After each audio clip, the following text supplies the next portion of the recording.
اچھا یہ بتائیے گا کہ آپ کیا سمجھتے ہیں جو مطلب انجینئر محمد علی مرزا جو ہے اس کا بیسیکلی مسئلہ کیا ہے؟ مطلب یہ بندہ یہاں تک کیسے پہنچا ہے؟ دیکھیں مختلف لوگ مختلف پیچھے فیکٹرز بیان کرتے ہیں. کچھ لوگ کہتے ہیں کہ جی علماء کا ریئیکشن ہے، علماء نے سختی کی تو وہ ریئیکشن میں وہ بھی اس طرف نکل گیا.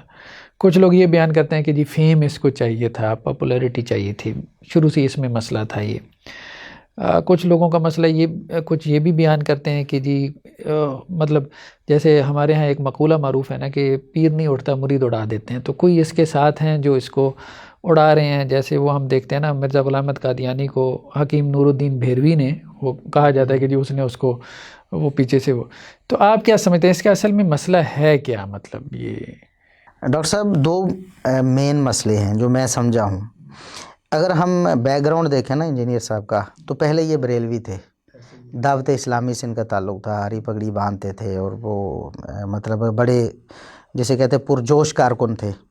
پھر یہ بریلویت چھوڑ کے دیوبندیت میں آ گئے، دیوبندی ہو گئے. دیوبندیوں سے آگے پھر یہ جماعت المسلمین کے ساتھ بھی اٹیچ ہوئے، اگرچہ زیادہ عرصہ نہیں. تکفیریوں کے ساتھ بھی رہے اور اب بھی ان کے رابطے ہیں بہرحال. اس کے بعد پھر یہ انہوں نے دیکھا کہ یہ اہل حدیث اس طرح ہیں، تو پھر یہ اہل حدیث علماء کے پاس اور خصوصاً شیخ زبیر علی زئی رحمۃ اللہ علیہ کے پاس گئے سوال جواب کرنے کے لیے. ان کے ساتھ کچھ انجینئرز بھی تھے اور بھی جو ان کے ساتھی تھے. بعد میں ایک آدھ ساتھی ان کے ساتھ رہا، وہ بھی اب ساتھ چھوڑ گیا ہے.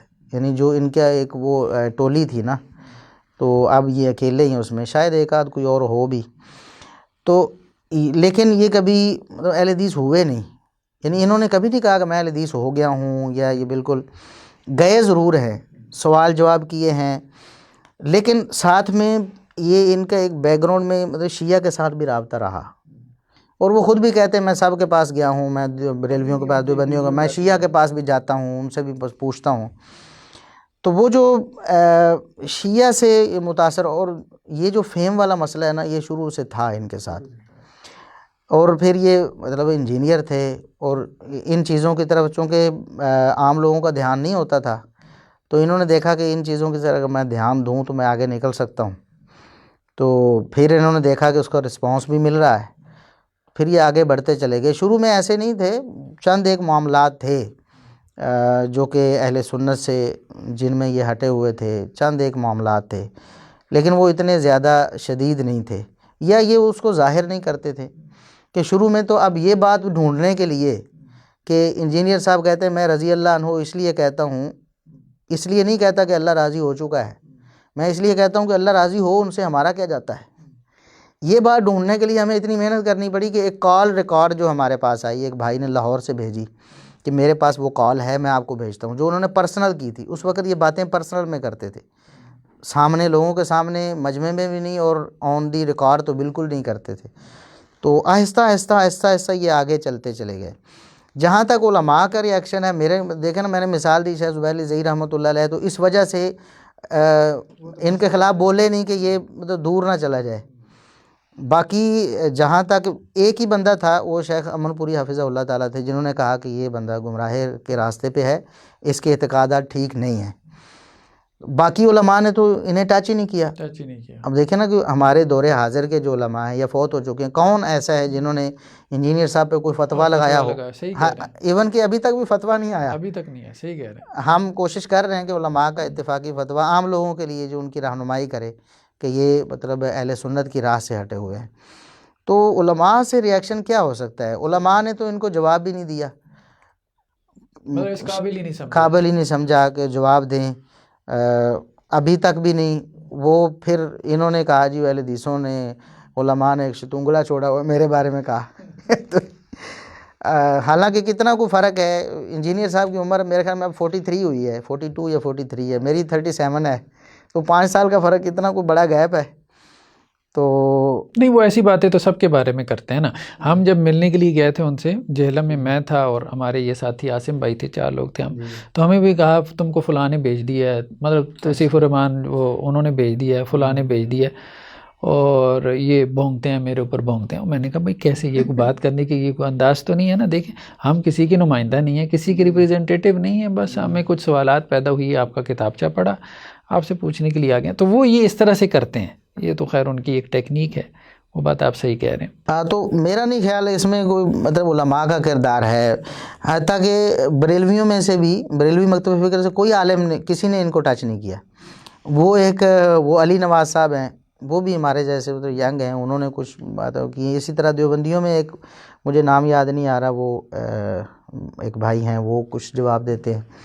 تو علماء کا ریئیکشن کہاں؟ علماء نے تو ان کے یہ سمجھتے ہیں کہ شاید وہ جو راولپنڈی میں تھے سید طالب الرحمان شاہ صاحب یا سید طیب الرحمان زادی صاحب، انہوں نے کوئی، حالانکہ انہوں نے بھی کبھی مطلب ان کو توجہ ہی نہیں دی.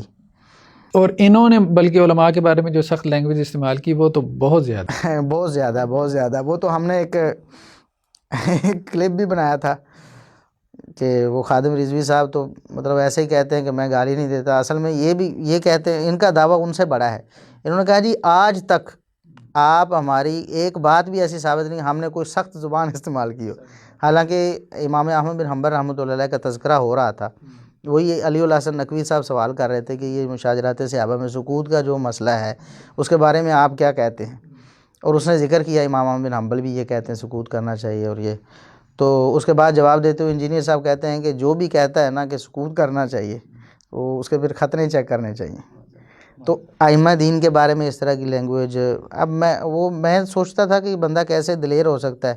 پھر یہ بات ذہن میں ہے کہ جو صحابہ کرام کے بارے میں بات کر سکتا اس کے سامنے اور بعد میں کون ہو سکتا ہے. امام ترمذی رحمۃ اللہ علیہ کے بارے میں انہوں نے کہہ دیا کہ جو ہے نا وہ ناسبیت وہ ان کے جو دل میں سمائی ہوئی تھی. امام ابراہیم نخعی رحمۃ اللہ علیہ کے بارے میں کہہ دیا کہ یہ بغض اہل بیت ان کے دل میں بھر دیا گیا تھا. اسی طرح امام بخاری رحمۃ اللہ علیہ تک کو معاف نہیں کیا. اور بلکہ ابن تیمیہ کے بارے میں میرے سامنے کہا وہ کہ تو ابن تیمیہ رحمۃ اللہ علیہ کے بارے میں تو کہتے ہیں جی 3 طلاقیں یہ تو چھوٹا مسئلہ ہے، وہ تو کفریہ عقیدے ہیں جی، ان کے شرکیہ عقیدے، یہاں تک انہوں نے کہا. تو بہرحال ہم نے کوشش کی بہت دفعہ کہ ہم ان کے ساتھ بیٹھ جائیں، کہیں کوئی بات کر لیں چلیں. تو وہ کہتے ہیں کہ نہیں جی یہ جو مولوی لڑتے جھگڑتے بڑے ہیں. تو ہم نے ان سے کہا کہ ایک ہم طریقہ اختیار کر لیتے ہیں، چلو ویسے تو ہم طے کریں کہ 5 منٹ آپ نے بات کرنی ہے، 5 منٹ ہم نے کرنی ہے، اور وہ لائیو بھی چل رہا ہوگا، ریکارڈ بھی ہو رہا ہوگا، تو لوگوں کو خود ہی پتہ چل جائے گا. جو لڑے جھگڑے گا اس کی بات تو نہیں سنیں گے لوگ. چلے ایک اور میں نے آفر دی کہ لڑنے جھگڑنے والا جو مسئلہ ہے ہم ان کے پاس چلے، میں اکیلا چلا جاؤں گا، وہ دیکھ لیں میرے پاس کوئی اسلحہ تو نہیں ہے، چیک کر کے میں اندر چلا جاتا ہوں. سارے لوگ ان کے وہ 100 ہوں 1000 ہوں کوئی مسئلہ نہیں، ہم بیٹھ جائیں گے. اور بات چیت شروع کرنے سے پہلے 1 گھنٹہ پورا آپ مجھ سے سوال کرتے رہے. ظاہر ہے جب سوال ہوتا ہے بندے کو جواب نہ آئے تو اس کو غصہ آتا ہے، پھر وہ لڑتا ہے جھگڑتا ہے. تو اگر 1 گھنٹے میں ہائپر ہو جاؤں تو پھر آپ سمجھیں گے ہماری شکست ہوگی اسی وقت. پھر آپ، حالانکہ سوال آپ نے کرنے ہیں اور ہم نے جواب دینے ہیں آپ کے سوالات کے، تو پھر آپ کو پتہ یقین ہو جائے گا سب لوگوں کو بھی میں لڑتا نہیں ہوں. تو پھر ہم 1 گھنٹہ بات کر لیں گے. وہ اس بات پر بھی نہیں آئے. یہ اصل میں نا میرے خیال میں اپنی آڈینس کو بیوقوف بناتے ہیں کہ جی مولوی جو ہے ہمیں گالیاں دیتے ہیں ان کو سننا نا. جیسے وہ مشرکین مکہ کا سا معاملہ تھا نا کہ جی اللہ کے رسول کی بات نہیں سننی، غلغپاڑا مچا دو، اور وہ یہ ہے وہ. تو اپنی آڈینس کو اس نے گریب کیا ہوا ہے. ٹھیک ہے، بٹ ٹھیک ہے، چند ایک لوگ ہوتے ہیں ہر سوسائٹی میں ایسے آپ کو مل جاتے ہیں، تو وہ لوگوں کا پہلے سے امیج یہ بنا دیا جی فلاں کو نہیں سنا تو وہ سنتے ہی نہیں ہیں. حالانکہ دعویٰ یہ ہے کہ سب کو سنو. میں نے ان سے کہا کہ یار دیکھیں آپ کا وہ جو انجینئر صاحب کا دعویٰ یہ ہے کہ سب کو سنو، تو ایک دن میرا بھی لیکچر رکھ لیں. پہلے خود لیکچر دے دیں، بعد میں آدھے گھنٹے کا مجھے وقت دے دیں. چلو سب کو سننا چاہیے تو لوگ سنیں تو اسی انہیں پتہ چل جائے. چلیں اس طرح ڈیبیٹ نہ کریں، موقع دے دیں اس طرح کا بھی. بلکہ وہ جمعہ پڑھنے ادھر جاتے تھے جہلم میں، یا تو وہ جامعہ عصریہ میں چلے جاتے تھے، یہ چوک اہل حدیث وہاں مسجد ہے تو وہاں چلے جاتے تھے. تو یہ پچھلے سال میرا وہاں جمعہ رکھا انہوں نے، میں جمعہ پڑھانے گیا تو وہاں ایک ساتھی ان کا آیا ہوا تھا، کوئی دوست تھا جو قریبی ان کا کوئی کلوز تھا.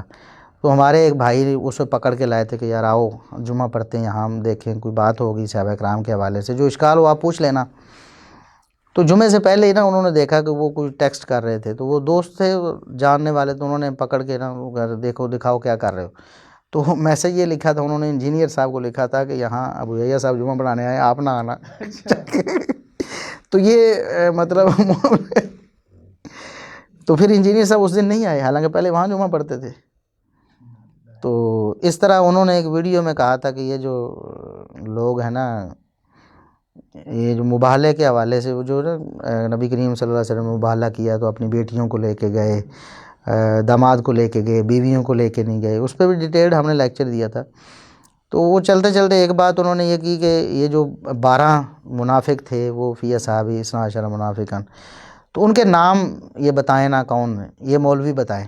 اگر آپ ان سے سوال کریں گے تو ان کے کانوں سے دھواں اٹھنا شروع ہو جائے گا، دھواں نکلے گا، جواب نہیں دیں گے.